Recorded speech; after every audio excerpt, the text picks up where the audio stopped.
السلام علیکم دوستو، یہ 19ویں صدی کے اواخر کا ذکر ہے کہ جب برصغیر پاک و ہند میں مرزا غلام احمد قادیانی اپنی باطل دعووں اور قادیانی عقائد کا پرچار کر رہا تھا تو وہیں دوسری طرف ایران میں بھی اسی طرح کا ایک باطل مذہب وجود میں آ رہا تھا۔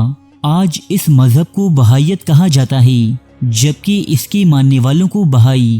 موجودہ دور میں اس مذہب کے پیروکاروں کی تعداد کم و بیش 1 کروڑ کے لگ بھگ ہے۔ بہائی مذہب کا بانی مرزا علی محمد شیرازی نام کا ایک شخص تھا جو 1820 عیسوی کے دوران ایران میں پیدا ہوا۔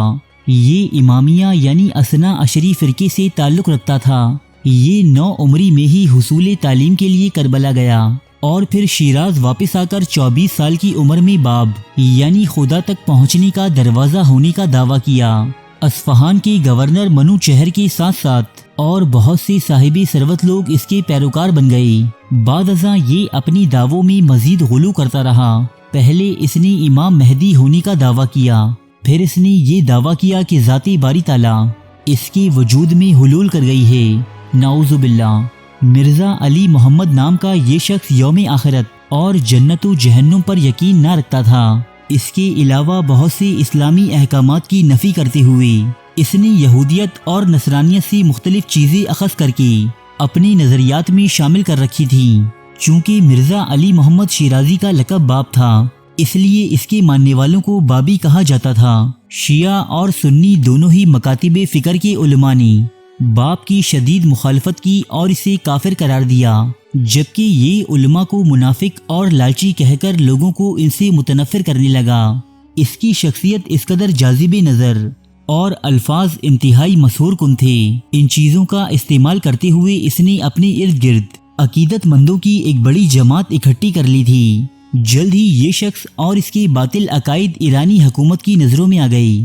بادشاہ ناصر الدین قاجار کے حکم سے تبریز شہر کے چوراہے پر اسے گولی مار کر ہلاک کر دیا گیا اور اس کی لاش شہر سے باہر پھینک دی گئی۔ مرزا علی محمد شیرازی عرف باب نے اپنے پیچھے 2 نائب چھوڑے تھے۔ ان میں سے ایک کا نام صبح ازل تھا، جبکہ دوسرے کا نام مرزا حسین النوری، جسے بعد میں بہاءاللہ کا خطاب دیا گیا تھا۔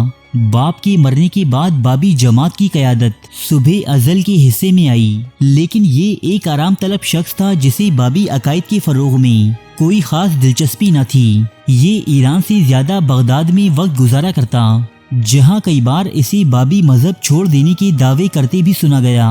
اسی دوران ایران کے شہر تبریز میں باپ کے دوسرے نائب حسین النوری عرف بہاءاللہ نے امام مہدی ہونے کا دعویٰ کیا۔ اس کے بقول اس کے پاس باغ رضوان سے ایک فرشتہ اس وقت وحی لے کر آیا کہ جب وہ ایران کی جیل میں قید تھا۔ صبح ازل نے اس دعوے کی شدید مخالفت کی اور اپنی جماعت کو لے کر اس سے الگ ہو گیا، لیکن حسین النوری عرف بہاءاللہ کے پیروکار دن بدن بڑھتے ہی رہے۔ یوں ایک الگ جماعت یعنی بہائی وجود میں آئی۔ اپنے استاد کے برعکس بہاءاللہ کا دعویٰ تھا کہ جس مذہب کی وہ دعوت دے رہا ہے وہ اسلام سے الگ ایک جداگانہ حیثیت رکھتا ہے، جبکہ اس کے استاد مرزا علی محمد باب کا دعویٰ تھا کہ وہ اپنے افکار سے اسلام کی تجدید و احیا کر رہا ہے اور وہ اسلام کے دائرے سے خارج نہیں۔ لہٰذا بہاءاللہ نے اپنی باطل عقائد اور جھوٹے دعووں میں اپنے استاد باب کو بھی کہیں پیچھے چھوڑ دیا۔ اس نے اپنے دور کے تمام ہی حکمرانوں کو خطوط تحریر کیے اور ان میں یہ دعویٰ کیا کہ ذات الہی اس میں حلول کرائی ہے۔ وہ اپنے ہی کلام کو کلام اللہ کہا کرتا۔ وہ مستقبل میں وقوع پذیر ہونے والی پیشین گوئیاں بھی کرتا رہتا۔ بہاءاللہ نے تمام اسلامی قواعد و ضوابط کو ترک کر دیا تھا۔ وہ کثرت ازواج کی اجازت نہ دیتا تھا۔ بہائی مذہب میں صرف 2 شادیوں کی اجازت ہے، وہ بھی انتہائی ضرورت کے تحت۔ ان کے ہاں طلاق یافتہ عورت کی کوئی عدت نہیں، بلکہ وہ طلاق کے بعد فی الفور نکاح کر سکتی ہے۔ بہاءاللہ نے اپنے لوگوں پر نمازی باجماعت منسوخ کر دی تھی، صرف نمازی جنازہ میں جماعت کی اجازت تھی۔ اس مذہب میں خنزیر کا گوشت کھانا بھی حرام نہیں، بلکہ بوقتی ضرورت اسے بھی بلا تعامل نوش کیا جا سکتا ہے۔ بہاءاللہ اور اس کے پیروکار خانہ کعبہ کو قبلہ تسلیم نہیں کرتے تھے، بلکہ اس کا اپنا سکونتی مکان ہی قبلے کی حیثیت رکھتا تھا۔ جب بہاءاللہ اپنی سکونت تبدیل کر لیتا تو بہائی بھی اپنا قبلہ تبدیل کر لیا کرتے تھے۔ آج بہائیوں کا قبلہ اسرائیل کے شہر عکا میں موجود ہے، اس لیے کہ وہاں ان کا لیڈر بہاءاللہ مدفون ہے۔ ایرانی حکومت نے ان تمام شرانگیزیوں کو دیکھتے ہوئے تمام بابیوں اور بہائیوں کو ملک بدر کر کے سلطنت عثمانیہ کی زیر تسلط علاقوں میں دھکیلنے کا فیصلہ کیا۔ زیادہ تر بابی جزیرہ قبرص اور بہائی ترکی بھیجے گئے۔ بہائی اور ان کا لیڈر بہاءاللہ آہستہ آہستہ مزید جنوب کی جانب لبنانی شہر عکا کی جانب ہجرت کر گئے۔ موجودہ دور میں یہ خطہ اسرائیل کی حدود میں آتا ہے۔ یہاں بہائیوں کی مشہور و معروف عبادت گاہ اور بہاءاللہ کا مزار واقع ہے۔ بابی اور بہائی ان دونوں جماعتوں نے الگ الگ مقیم ہو جانے کے باوجود ایک دوسرے کا پیچھا نہ چھوڑا، بلکہ یہ ایک دوسرے کے لیے قتل و غارت گری کے منصوبے بناتی رہیں۔ بہاءاللہ کے مرنے کے بعد بہائی فرقے کا سربراہ اس کا بیٹا عبدالبہا بنا، لیکن اس مذہب نے اصل ترقی عبدالبہا کے بیٹے اور بہاءاللہ کے پوتے شوقی آفندی کے دور میں حاصل کی، جس نے باب اور بہاءاللہ کی تحریروں کو اکٹھا کر کے انہیں بہائیوں کی مقدس کتاب کی صورت میں جمع کیا اور ان تحریروں کا انگریزی میں ترجمہ کر کے بہائی تعلیمات کو دنیا کی کونے کونے میں پھیلایا۔ بہاءاللہ کے بعد آنے والے اس کے جانشینوں نے اپنے عقائد کو مسلمانوں میں عام کرنے کی بجائے یہود و نصارہ اور دنیا کی دیگر مختلف قوموں تک پہنچانے کی جد و جہد کی، جس کی وجہ سے آج بہائیت دنیا میں ایک بڑے اور منظم مذہب کی شکل اختیار کر چکی ہے۔ یہ مذہب دنیا کے ہر خطے میں پایا جاتا ہے۔ اس کے ماننے والوں کی سب سے بڑی تعداد ہندوستان میں رہتی ہے۔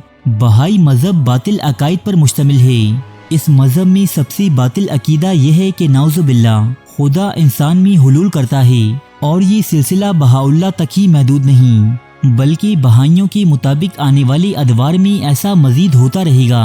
اس کے بعد نماز و زکوٰۃ کا انکار کرنا، روزہ، حج و جہاد کو ساقط قرار دینا بھی اس مذہب کی خرافات ہیں۔ البتہ اس مذہب کے پیروکار خود کو مسلمان نہیں کہتے، اور یہ لوگ بہائیت کو ایک الگ مذہب قرار دیتے ہیں، جس کے مطابق دنیا کے تمام ہی مذاہب اور ان پر ایمان رکھنے والے لوگ حق پر ہیں، اور یہ تمام ہی مذاہب خدا کی جانب سے نازل کردہ ہیں۔ دوستو، امید ہے کہ آپ کو بہائیت اور بہائی لوگوں کے بارے میں اتنی معلومات پہلے نہیں ملی ہوگی۔ اگر یہ ویڈیو واقعی آپ کے علم میں اضافے کا سبب بنی ہے تو اسے لائک ضرور کیجیے گا۔ ارے فرینڈز، ایک منٹ، آپ ایسے ہی جا رہے ہیں؟ اتنی محنت سے ویڈیو بنائی ہے، ایک لائک تو بنتا ہے نا؟ اور دوسرا یہ کہ آپ ہمیں اتنی بڑی دنیا میں دوبارہ کیسے ڈھونڈیں گے؟ تو اس کا حل یہ ہے کہ آپ ہمارے چینل کو سبسکرائب کر لیجئے اور اس بیل کے آئیکن کو کلک کر دیجئے۔ اس طرح ہمارے آنے والی تمام ویڈیوز آپ تک پہنچتی رہیں گی۔ ارے ڈریے مت، یہ بالکل فری ہے۔